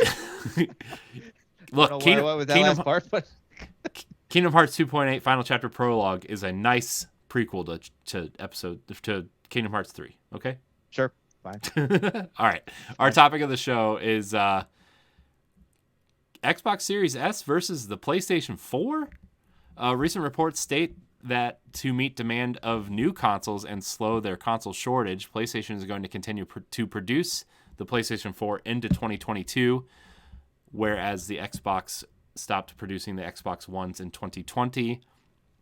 Does this mean Xbox made the right decision to make 2 consoles this generation instead of 1? I think the easy answer is yes. Oh, okay. I guess I have trouble figuring out why we need an Xbox Series S. Because when you look at the numbers and the performance numbers of the Xbox One X versus the Xbox Series S, there's not much of a performance jump. Not enough to justify gamers out there to spend another $300 just to get a minor upgrade. I think it depends on which box you're upgrading from, plus what you're looking for in your games, though, right? Because like I watched that Digital Foundry video, which I know we kind of talked about before the show. Like I know we wanted to bring it up at some point, and this seems like the right place to bring it up. Like the One X, the games look better on the One X, like no question, right? But if you want the frame rate and the loading and just that kind of stuff, the Series S is the winner. For sure. But I think a lot of people who bought the One X are the hardcore Xbox fans and are the ones who are going to buy the Series X, right? I think the Series S is for the people who never upgraded from the original Xbox One. Maybe they play Madden and their kids play Fortnite and Minecraft on it, right? And in Call of Duty, whatever. Like, I think that's what the Series S is for. It's for the people who, or, you know, for me who has it hooked up in his office because I need an Xbox in every room. But, you know. That's why you host an Xbox podcast. It's true. That's fair. But I think the S is replacing a different console than the Series X, right? I think the Series S is replacing the original and the One S, whereas the Series X is replacing the One X. You know, I think the Series S is a nice holdover if you can't find a Series X. But also I think it depends on what you're looking for. I think if you want frame rate and loading times, I think the Series S is a very viable console if you only play 1 or 2 games a year, or you just want to play the exclusives and one of the other consoles is your primary console, right? I think it's a totally serviceable box for that. I think the Series S has a lot of utility as a box for people who want to, just like you said, dip in for the exclusives, check out what's new on Game Pass, or who, you know, they buy those 2 or 3 games a year, like the people who are guaranteed to buy every Madden or every NBA 2K game, who don't necessarily care about having like the best and biggest machine because that's all they boot it up for, and then they play free-to-play games otherwise. Like, it's a machine for kids also. Like, your kids want to, there's a reason why Fortnite and Rocket League DLC and credit packs were bundled with it over the holidays. Like, it is because those are the kinds of people who are going to go and play on these consoles. Those are the kind of kids. Like, $300 for a box that can do 4K streaming, that can do, it's capable of doing the 120 frames. Like, that's a steal. Yeah, that's an absolute steal. I love having mine in the bedroom personally. We use it as a Netflix box a lot, sure, but my girlfriend plays Sea of Thieves on it with zero complaints. And we went from having the Halo 5 Xbox One and a One S to having the Series X and Series S, respectfully. And it's just, it's been totally night and day for us. But like, I enjoy having the X because I want my disc drive. I want to be able to play my 4K Blu-rays. I guess my struggle that I come with is, I think the Series S is great right now. I think in about a year and a half, you're going to start facing problems. And it was my initial concern. Go ahead. Sorry, Josh, just to interject what you just said. Like, when we had a discussion, I think it was on the Boss Rush podcast at one point, like right when I started playing Guardians of the Galaxy in like November, I think, like at the beginning of November, before they patched it on the Series S, it was and I know that Microsoft games are always going to be optimized for both platforms, right? Like that's the goal, right? And indie games are going to run fine. But Guardians of the Galaxy did not have a performance or a quality mode for the Series S. And I was like, was like, oh man, it was the first time I realized that like the Series S in about, I would say, like 2 or 3 years is not going to be a viable console for the future, right? It's a nice box to have now to jumpstart next gen, to boost their sales numbers or whatever. It's a nice streaming box. Like my nephews want an Xbox Series S because they're the Fortnite Minecraft kids, right? Yeah. Like that's what they want to play. Rocket League. But you know, if it's a great in between or second or even third option. And I struggle with this regularly. What I've preferred for them to have gone the PlayStation 5 route and just given us a digital Series X. And I think in the short term, they made, and obviously they weren't planning for this with a pandemic in mind. They were planning this before 2020 happened. We had leaks about this back in the summer of 2019, if I remember correctly. Yeah. This was something that clearly was in the works for a long time. I think it works good as a stopgap. The pandemic, I think, is what kind of saves it from being a disaster. Otherwise, that you would see most people probably going to the X. Once we start seeing performance boosts with a lot of their games, once they start embracing next gen, and the people are going to start to find the Series S just can't keep up. I think the first real test for the Series S is going to be the next Forza Motorsport. Yeah. If that comes out this year, I'm not going to say Starfield because Bethesda games have never been like super taxing on consoles. And we just don't know how Creation Engine 2 is going to run on it yet. I would say that Forza, and if not Forza, then you're going to have a whole slew of exclusives next year because Microsoft is done with the cross-gen stuff. All major, like they're going to have a couple smaller games. Like we know Josh Sawyer's game is probably coming out this year. The game from Interior Night as Dusk Falls, like the narrative game, those will still be cross-gen. But Starfield, Redfall, and Forza are next-gen only. And I think the Series, that's great. I think the Series S is a really good way to handle that. The only reason I think the Series S is still a good move for Microsoft is they've invested so much in the cloud architecture that they can run these games well. Like Flight Sim actually looks amazing on the Series S.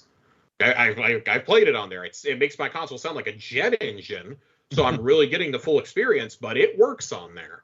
And we're seeing even some of these older games be able to work through cloud on Game Pass on Xbox One even.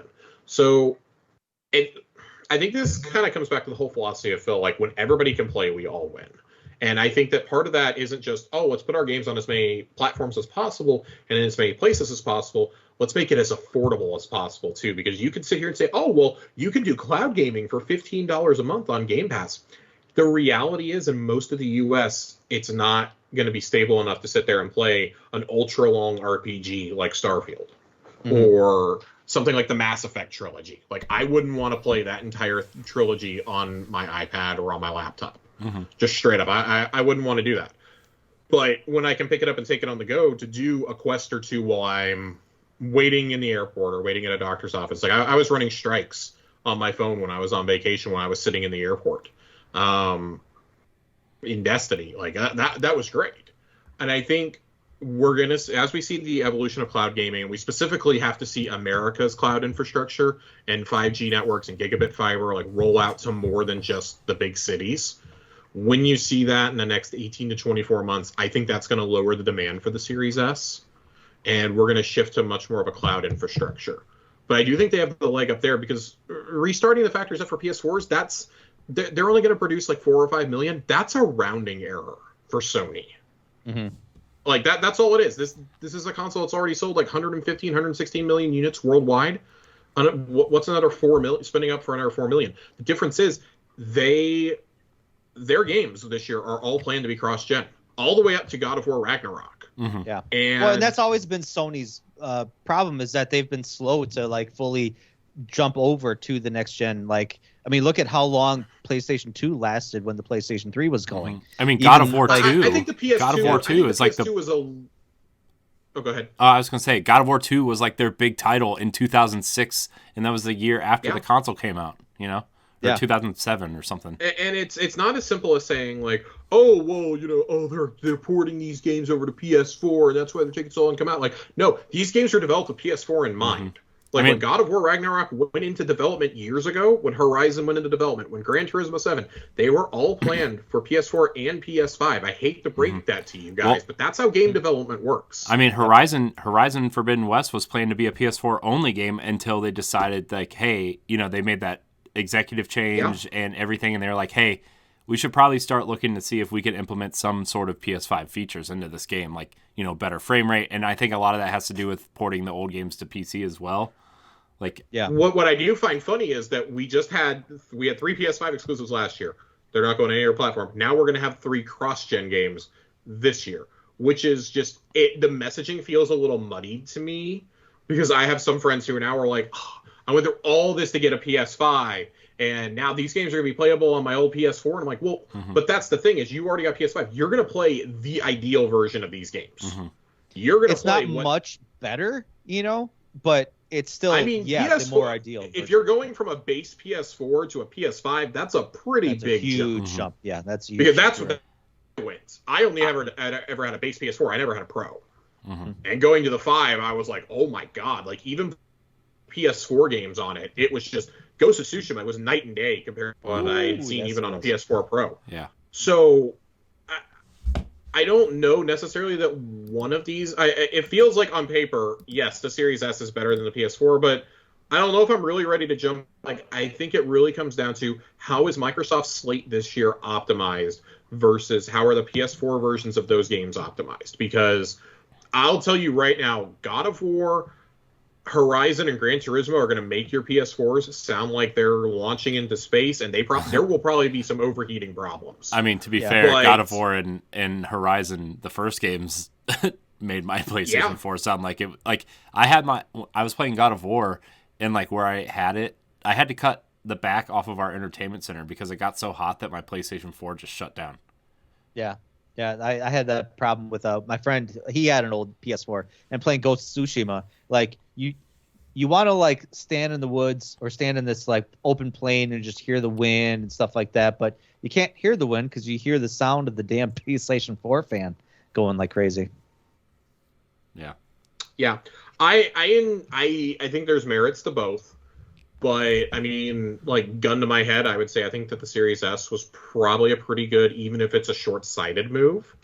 I mean, Sony's literally putting PS4s out because there's so much demand to play their games, and with Horizon, with Gran Turismo, with God of War coming out, like, they're not gonna want to wait. And I empathize with those people. That's why I rushed out and got a PS5, was because I was thinking Horizon was going to come out last fall. And while I'm not the biggest fan, I wanted to get to it. I hadn't played Ghost of Tsushima. I hadn't played Miles Morales. Hell, I hadn't even finished the first Spider-Man game when I had sold my PS4 shortly after God of War. But getting to go back and play those, and like getting to play Deathloop, like, cool, my PS5 has largely gathered dust for the last few months, but I'm looking forward to dusting it off and going out. Like, there are several third-party games that are PS5 only, and that's the point we're at in this cycle, COVID or not. You know, 14 almost 15 months into this now, I'm sorry, like, we have to start putting out those titles that are next-gen only. Like, there are more than 10 million of each console in households right now. There's no reason why we can't start shifting to next-gen only games. And honestly, yeah, that's a staggering number. Yeah, that's but it's a staggering number, and I mean, I guess I sound a little bit callous saying this as an Xbox fan, because selfishly I'm like, well, there's like 6 months for you to get as many Xboxes out as possible before Redfall is ready, and we even heard that may get delayed now. Xbox's big thing is like just really trying to get as many of those consoles in home, get cloud infrastructure running, because everything has to be ready for Starfield. And you've got about 9 months to get it ready for Starfield, assuming Starfield makes it out this year. There is still a very real chance that gets delayed, but with Stalker now getting bumped also... Stop talking so negatively. It's coming. I'm not trying to be negative. I'm trying to be realistic. Like, I know, I'm just teasing. We've impacted game development so much right now. Like, God of War is a long shot to make it out this year at this point, I think. The only things that we know for sure that are making it are Horizon and Gran Turismo, because those are less than 8 weeks away. Yeah. So, you look at it that way, and at least I would say with the Series S, you're still getting to play those next-gen experiences when they come. Or if there's a third-party game that is next-gen only, you're still getting to experience that. over on the other side of things, if you get a PS4 just as a stopgap, cool, you'll be able to play Horizon, you'll be able to play Gran Turismo. You're still going to miss out on Ghostwire. You're still going to miss out on Forspoken. You're still not going to be able to play, Returnal, which came out last year. You can't play the new Ratchet and Clank. Like, you're still going to miss out. It's Final a Fantasy stopgap, 16. but I don't think Final Fantasy 16. Yeah, whenever that comes out. Yeah, how many people were upset when they found out like they weren't releasing Ratchet and Clank for the PlayStation 4? That still blows my mind. That still blows my mind. That of all the games, that's the one that didn't make it out for the. I thought for sure Gran Turismo 7 would be a PS5 exclusive, and it's not. Mm-hmm. I was hoping. I'm shocked. I was hoping it would be. Yeah. I'm absolutely. But I want that game to take full advantage of the PlayStation 5 architecture, and it's not. But and that's why I'm see hopeful how that good Forza Horizon 5 Motorsport was. I'm like, okay. I mean, I think you look at Forza Horizon though. I mean, that game looks really good on the Series X, and it's a cross-platform game. Yeah. And I think it would be easier to take. I think it would be easier to make something like Gran Turismo, like a closed circuit racer, right? Not an open world one, to make it look great on both consoles, right? Like, I mean, I feel like you're absolutely right. Yeah. Yeah. Yeah. So, I mean, ultimately, I think, even just talking about this thing, I think a good 2-year life cycle for Xbox Series S will be good. I know Microsoft likes to come out with obviously a mid-gen console. I think when the mid-gen refresh happens, it's gone. And I think that's when they're going to phase out the Series S and maybe bring out a digital-only Series X type platform or type of hardware. I think they'll bring it out, and by then the components will be cheaper, and that's when you get your $299. And I think that's when we see them stop basically with the Series S, and then get that little jump and boost. Well, that's when the Series X becomes the Series S, right? And then whatever's after that, the Series XL or whatever it's going to be called, right, is going to be the new Premier box, right? I Series XL. I don't know what it's going to be called. I hope it's called the XL. That's pretty great. Mm-hmm. Microsoft, come on. It's the actual size of the mini fridge now. Yeah. No kidding. I mean, it's still smaller than the PlayStation 5, but I haven't even measured it yet. I wonder if it is. But yeah, they that would be interesting. I am still like I've had the PlayStation 5 in a cart twice the last week and a half, and I just didn't pull the trigger. I'm not ready. Well, and see, and that's the thing. Like, honestly, if you're still complaining that you can't find a next-gen system now, a PlayStation 5 or a Series X, you're just not trying. Yeah, you can't walk into a Walmart and just find one in the display case. But so many people have so many different opportunities to find one. It's just a matter of, getting into a new habit of checking online stores, finding out when they drop, getting it in your cart. Like, so many people, I knew a guy that bought 4 of them over the Christmas holiday, for various members of his family. Mm-hmm. But it's possible. I mean, I found one for Stephanie in Block, right? So I mean, within the last couple of weeks, was it Block? Yeah, I forget who it was. It was Stephanie and someone else, but they're not. Why can't Stephanie buy her own systems? I mean, she bought it. I just sent her. Series X. I just sent her the link. That's the funny thing. I just sent her the link.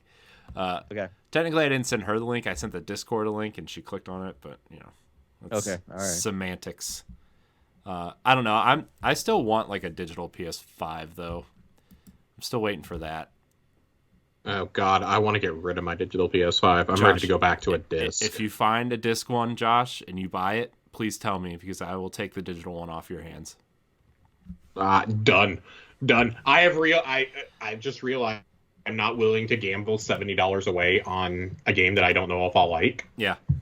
And that's fair. So, well, it's gonna. Yeah. I mean, the PlayStation 5 is gonna. That's the whole reason I haven't played Returnal yet. It's never dropped below $50 digitally, and I'm not paying $50 for it. I'm sorry. Yeah, I mean, I don't think it's worth $50, honestly. I'm only playing the exclusives, right? I'm only playing Ghosts. I'm only playing Ghost and Horizon and God of War and Uncharted. Those are the games that I want to play on PlayStation.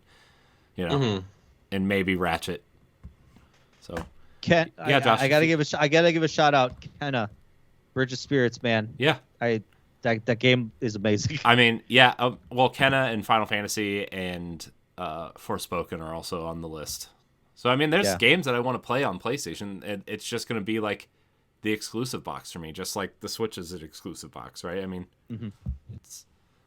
So I think circling back to, is there a reason to have a Series S?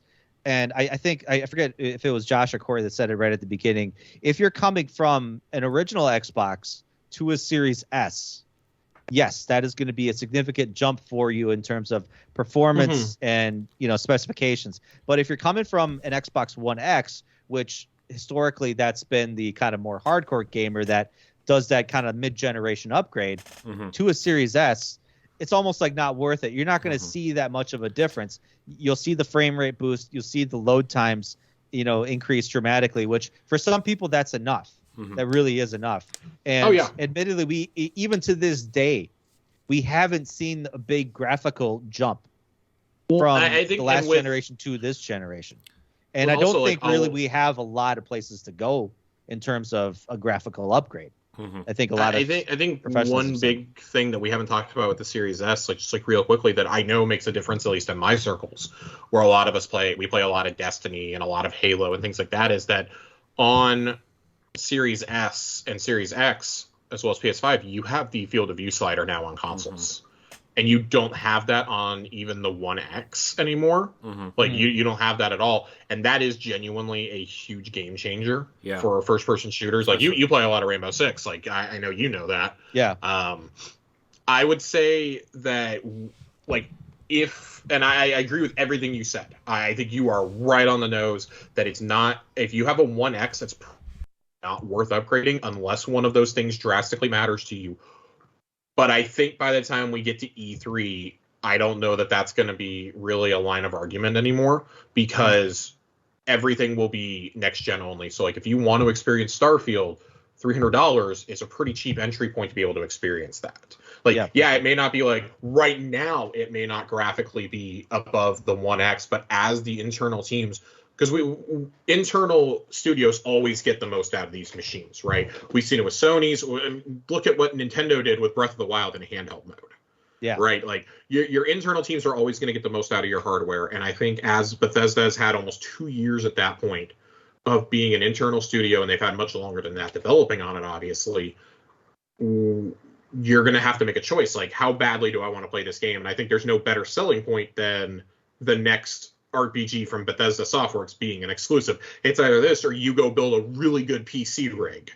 And that's not going to happen for 95% of us. Not a lot of people have a couple grand to throw.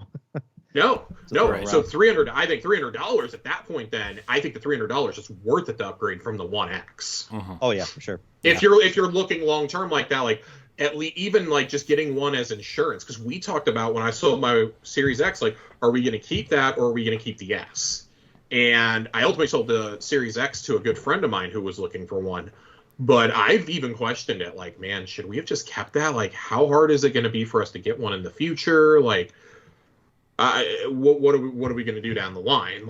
Eventually I do want to get her a Series X, but at what point is that going to be with the mid-gen refresh? She's perfectly happy right now, but I kind of want to move the Series S. I may buy a second Series S at this point. I really like how small it is. It's a great little streaming box. You want to do a little bit on Twitch? It's great. Yeah. Perfect. So. Yeah. So I did not mean to derail what you were saying. No, that all was spot on. I mean, honestly, I think it even serves itself as a good second system to have in the household. Kind of like what Corey has. You have your Series X on your main gaming setup, but maybe you have a living room TV where it's you want to pop on and play something real quick. I think my One X is in my living room, and I popped on to play Halo Reach for a little bit, and I popped off. Am I gonna go back to Halo Reach? Maybe, I don't know, but that's a good place for a Series S to have. It's something to maybe just kind of go back and forth with, or you want to play it with friends and you want to be in a more kind of living room centered environment, or put it in the pooper or something like that and play it while you're on the pooper. Those are fast loading times. That's what cloud gaming's for, is for the pooper. Those fast loading times, man. You get on the toilet and just jump right into Guardians within seconds, man. Yeah, I enjoy having mine on my OLED and having the Series S in the bedroom for sure. That sounds extremely elitist of me to say I got one of each. Yeah. Insanely lucky insanely lucky today. They went out for pre-order. Yeah. Yeah. I feel But bad saying I have love it. both too, but also I don't because I don't. Sorry, guys. Just don't feel bad. I think I'm gonna move my Series X to the office though, because like in like a couple weeks, because where we live just got sold to a new landlord, and like we were trying to wait to see if our rent would go up or not, and everything under a new contract or anything, or if they're gonna kick us out.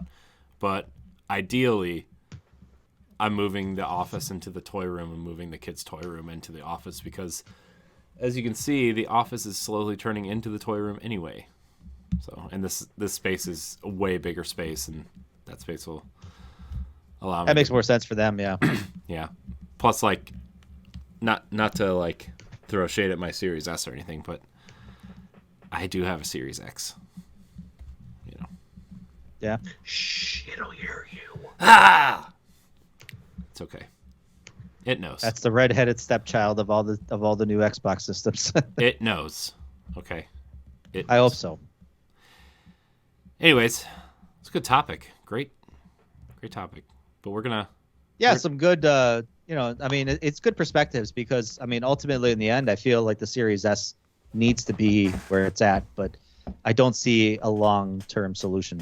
That is a long-term solution. I again think that if we hadn't had a global pandemic, it would look really bad, probably. Yeah, It would look really short-sighted if you were able to produce these. But like I've said on pods before, I used to work in an electronics distribution company, and we were behind on microchips and microprocessors and things like that back in 2019 when I was there.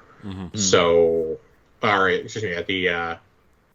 the end of 2019. God, the last couple of years have just blended together so much. And in 2019, when I was there, we already had orders getting pushed into 2021. So it's not hugely surprising to me. We were already backed up before a pandemic, and it's just continued. Like, this is something we're probably not breaking out of in terms of, if everything straightened out tomorrow, we probably would still be in perpetual shortage until probably this fall. So, I mean, maybe this time next year we'll be out of it. Yeah. Who knows? But until then, the Series S is going to thrive. Mm-hmm. Yeah. Yeah, and I mean, Phil Spencer initially said that he thinks the Series S might outsell the Series X in the long run. I don't know. I don't necessarily agree with that. I think that's that's doomsday planning, I think. Well, I mean, before these consoles came out, want to go for the bigger one. I think. Well, here's the thing, though. We have to also remember that for a lot of people, the smaller price, the best price tag is what's going to win. That's what did the PS4 so much favor over the Xbox One initially.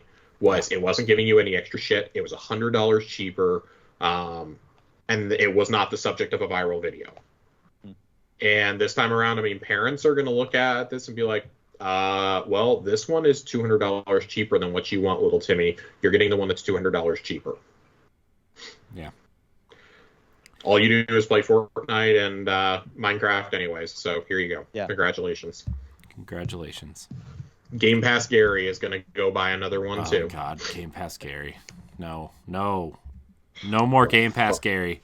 What a fuck. Oh, my gosh. We're getting out of here. Can I meet Game Pass Gary? Is Game Pass Gary a real person? No more Game Pass Gary. We're getting out of here. Okay. No. Well, and I want to know who Game Pass Gary is. You'll find. I made characters up a while back. Little Timmy and Game Pass Gary. And Game Pass Gary was stealing consoles from Little Timmy at Christmas time and was scalping them. Mm-hmm. So he's become the object of our ire over the last couple of years. Does this mean I don't think I like Game Pass Gary. Josh, if every time you sit in, we're gonna have to bring up these characters, aren't we? Yes, every time, every single time. I'm surprised you took you this long. I am too. I didn't have an opening. Oh yeah, it's fair. Anyways, I want to thank everybody for watching and or listening to this episode of Arsenal X, the Xbox podcast. You can find it every Tuesday on your podcast service of choice. Remember to like, subscribe, share, rate, and review. Leave us a 5-star rating if you listen on iTunes and Spotify. Really helps us out. You can catch all of our content on bossrush.net. Josh, thanks for sitting in tonight. Really appreciate your time. Where can we find you? Thanks for having me. I appreciate it. It's been a while. Yeah, it has. E3, I think, was the last time I sat in. Yeah, I think so.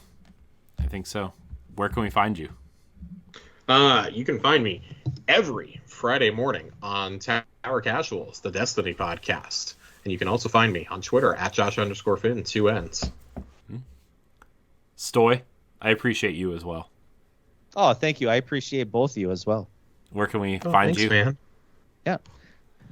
You can find me on the EXP Cast, the video game podcast. We're part of the Boss Rush Network. Facebook and Twitter and Instagram at EXP Cast. And then also my personal Twitter, Stoy, MKE8. And I'm on Instagram at that same too. Cool. You can find me at I am Corian HD on Twitter and Instagram. You can find me hosting the Boss Rush podcast every Monday morning on podcast services.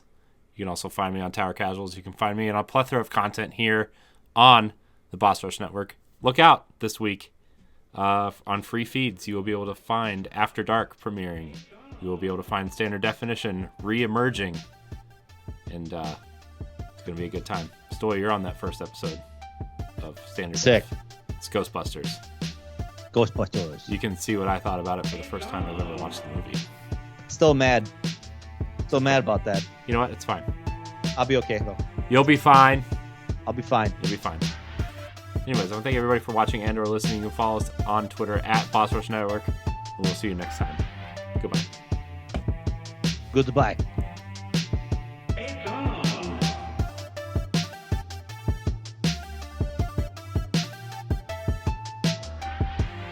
What's the matter? You hurt?